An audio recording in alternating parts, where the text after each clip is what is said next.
The Boeing VC-25 is the designation of a United States Air Force passenger transportation aircraft, a military version of the Boeing 747 airliner.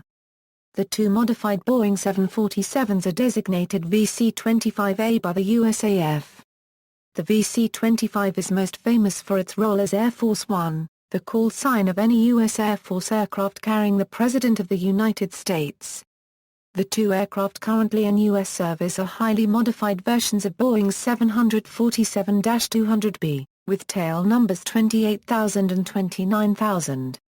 Although the Air Force One designation technically applies to the aircraft only while the President is aboard, the term is commonly applied to the VC-25s more generally. They often operate in conjunction with Marine One helicopters that ferry the President to airports in circumstances where a vehicle motorcade would be inappropriate. Development. By 1985, the pair of Boeing 707-based VC-137s used as the presidential aircraft had been in service for 23 and 13 years respectively, and the USAF began searching for an eventual replacement. The request for proposal issued stated that the aircraft to be selected should have at least 3 engines and an unrefueled range of at least 6,000 miles. Both Boeing with its 747 and McDonnell Douglas with the DC-10 were in competition to be selected, with the Boeing entry the eventual winner. The fabrication of the current 747s began during the presidency of Ronald Reagan. Reagan ordered two identical Boeing 747-200Bs to replace the Boeing 707s that he used for transport. The VC-25s were completed in 1986 and first flew in 1987. The interior designs were created by First Lady Nancy Reagan, who used designs reminiscent of the American Southwest. Problems with interior wiring for communication systems delayed delivery of the two aircraft until 1990, during the administration of George H. W. Bush. Design and configuration. While the VC-25 has two main decks and a cargo area, like a regular Boeing 747, its 4,000 square feet of floor space has been reconfigured for presidential duties. Its lowest level is mostly cargo space, carrying luggage and then-board food supply. The main passenger area is on the second floor or main deck. There are 3 entrances on board, 2 on the lower and 1 on the main deck. Typically the President boards and deplanes from the front, main deck entrance via an airster, while journalists and other passengers enter at the lower rear door. Facilities for the press and other passengers are configured like an ordinary airliner's first-class cabin. The White House. The front of the aircraft is referred to as the White House of the aircraft. The President's executive suite includes sleeping quarters with 2 couches that can be converted into beds, lavatory and shower, vanity, double sink, and a private office, or the President's Oval Office aboard Air Force One. If necessary, the President can address the nation from the office. This capability was added after the September 11 attacks, during which the aircraft had to land at Barksdale Air Force Base in order for President George W. Bush to address the nation. These offices, including the President's suite, are mostly located on the starboard side, and a long corridor runs along the port side. There is an area along the corridor for 2 Secret Service agents. The aircraft also contains a conference room, originally designed as a situation room but now used for meeting with staff while traveling. This room includes a 50-inch plasma screen television which can be used for teleconferencing. The aircraft has fully equipped office areas with telecommunication systems. On board the VC-25 is a medical annex, which includes a fold-out operating table, emergency medical supplies, and a well-stocked pharmacy. George W. Bush had a treadmill added to Air Force One during his term in office. Every flight is staffed by a doctor and nurse. The aircraft is self-sufficient, such as carrying all the food it will need. Meals are prepared in 2 galleys, which together are equipped to feed up to 100 people at a time. The President gets his own menu. An area where guests sit is near the center of the aircraft, outside the White House. There are separate quarters for guests, senior staff, Secret Service and security personnel, and the news media located in the aft area of the main deck. Protocol states that one may wander aft of wherever one's assigned seat is, but not forward. Communications equipment and the cockpit are on the upper deck. There are also secure and non-secure voice, fax and data communications facilities.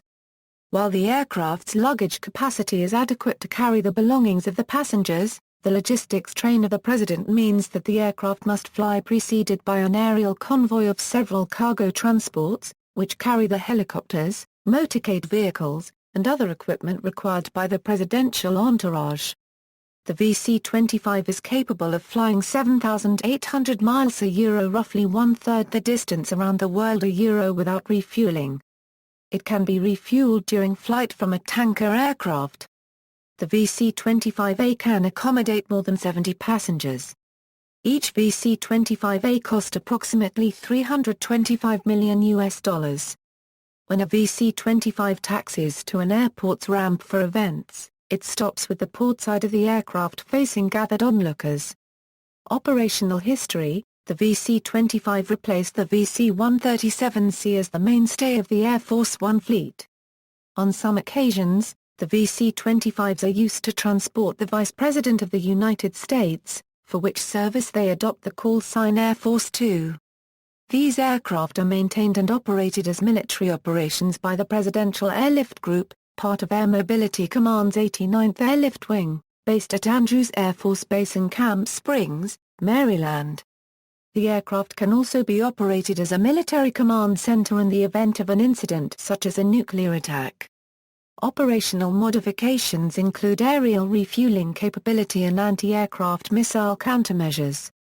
The electronics on board are connected with approximately 238 miles of wiring, twice that of a regular 747. All wiring is covered with heavy shielding for protection from an electromagnetic pulse in the event of a nuclear attack. The aircraft also has electronic countermeasures to jam enemy radar, flares to avoid heat-seeking missiles, and chaff to avoid radar-guided missiles. All small arms and ammunition stores not under the physical possession of the Secret Service on board the VC-25s are stowed and secured by the Secret Service in separate locked compartments, each with a different locking mechanism for added security. Many of the VC-25's other capabilities are classified for security reasons. After a presidential inauguration in which there is a change in office, the outgoing president is provided a flight aboard one of the VC-25 aircraft to his home destination. The aircraft is not known as Air Force One for this flight because it is not carrying the president in office. For both Presidents Bill Clinton and George W. Bush, the flight was known as Special Air Mission 28,000, with 28,000 representing the aircraft's tail number. The VC-25A has also been used to transport deceased former presidents. The guest area after the White House has chairs and tables that can be removed and the casket laid in their place. The remains of both Ronald Reagan and Gerald Ford were transported by SAM 28,000 and 29,000 respectively to Washington for their state funerals, and then on to their final resting places. Colonel Mark Tilghman, pilot for President George W. Bush, said, "We'll take care of the president from basically when he's in office to when he lays sick in state." For the funeral of President Ronald Reagan in 2004, Tillman said that the crew converted the front of the aircraft to look the way it would have appeared when Reagan was president. President and Nancy Reagan's Air Force One jackets were placed on the chairs to make them feel at home. A specially designed hydraulic lifter with the presidential seal affixed to the sides lifts the casket up to the port side aft door to enter the VC-25A.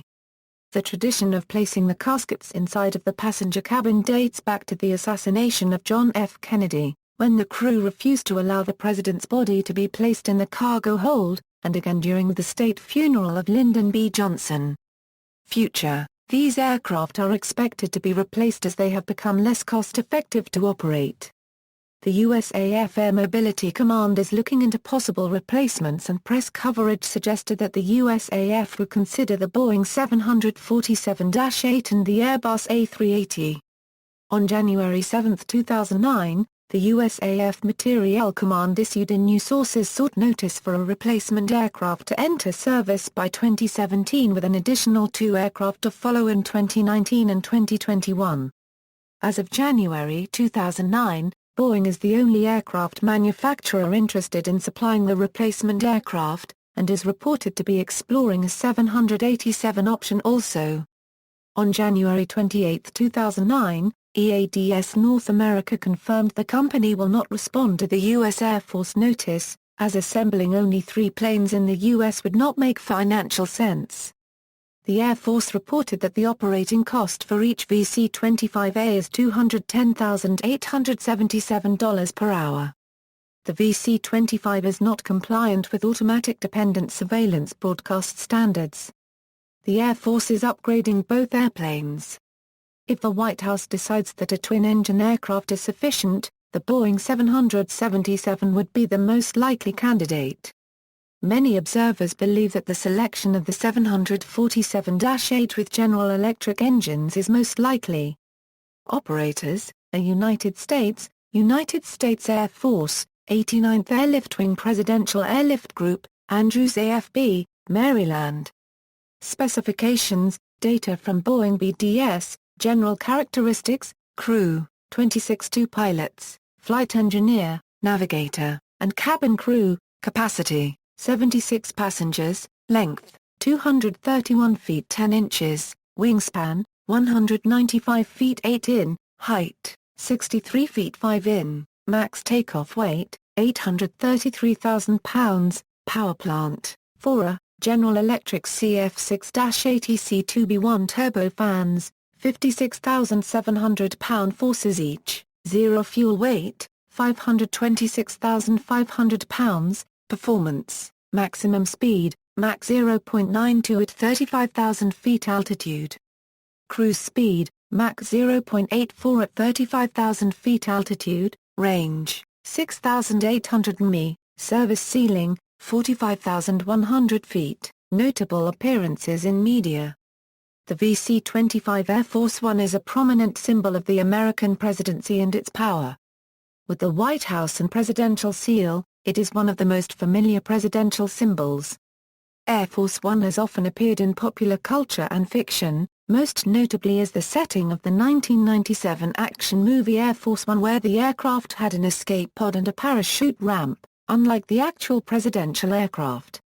See also: Air Force One photo op incident, Air Force Two, air transports of heads of state, related development, Boeing 747, E-4 Night Watch, aircraft of comparable role, configuration and era, VC-137C SAM 26000, VC-137C SAM 27000, Boeing C-32, Boeing C-40 Clipper, references, notes. Bibliography. External links: USAF VC-25 Fact Sheet, USAF Photo Gallery.